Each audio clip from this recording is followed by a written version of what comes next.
Varicose vein നമുക്ക് പൂർണ്ണമായും ചികിത്സിച്ച് ഭേദമാകാൻ പറ്റുമോ? പറ്റും എന്ന് തന്നെയാണ് എനിക്ക് പറയാനുള്ളത്. പക്ഷേ സമയം തരണം. അതായത് വേരിക്കോസ് വെയിൻ്റെ ചികിത്സാ രീതികൾ അതിൻ്റെ രോഗാവസ്ഥയുടെ സ്റ്റേജിനനുസരിച്ചിരിക്കും ചികിത്സിക്കേണ്ടത്.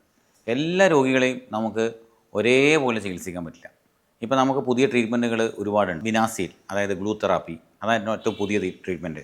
ലേസർ ഉണ്ട്, RFA ട്രീറ്റ്മെൻറ്റ് ഉണ്ട്, സ്ക്ലീറോതെറാപ്പി ഉണ്ട്, ഓപ്പൺ സർജറി ഉണ്ട്, USG ഗൈഡൻസ്, അതായത് അൾട്രാസൗണ്ട് ഗൈഡൻസിൽ നമുക്ക് ചെയ്യുന്ന പഴയ സർജറി ഉണ്ട്. അങ്ങനെ പല ഓപ്ഷൻസ് നമുക്കുണ്ട്. പക്ഷേ ഏത് പേഷ്യൻറ്റിനെയാണ് നമ്മൾ ഏത് ചികിത്സാ രീതി കൊടുക്കണം തീരുമാനിക്കുന്നത് രോഗിയുടെ ആ സമയത്തുള്ള അവസ്ഥയനുസരിച്ചിരിക്കും. അല്ലാണ്ട് വരുന്ന പേഷ്യൻറ്റിന് മുഴുവൻ നമ്മൾ ഗ്ലൂ തെറാപ്പി ചെയ്ത് കഴിഞ്ഞ് കഴിഞ്ഞാൽ നമ്മുടെ ചികിത്സ വിജയിക്കില്ല. മാത്രമല്ല, ചികിത്സയുടെ കൂടെ നമ്മൾ ഗ്ലൂ തെറാപ്പീൻ്റെ കൂടെ, അതായത് വിനാസിൽ എന്ന് പറയുന്ന ആ ഗ്ലൂ തെറാപ്പീൻ്റെ കൂടെ ചിലപ്പോൾ നമ്മൾ ചെറിയ മുറിവുണ്ടാക്കിയിട്ട് തടിച്ച രക്തക്കൊള്ളുകൾ എടുത്തു കളയണം, ഹുക്ക് പെക്ടമി.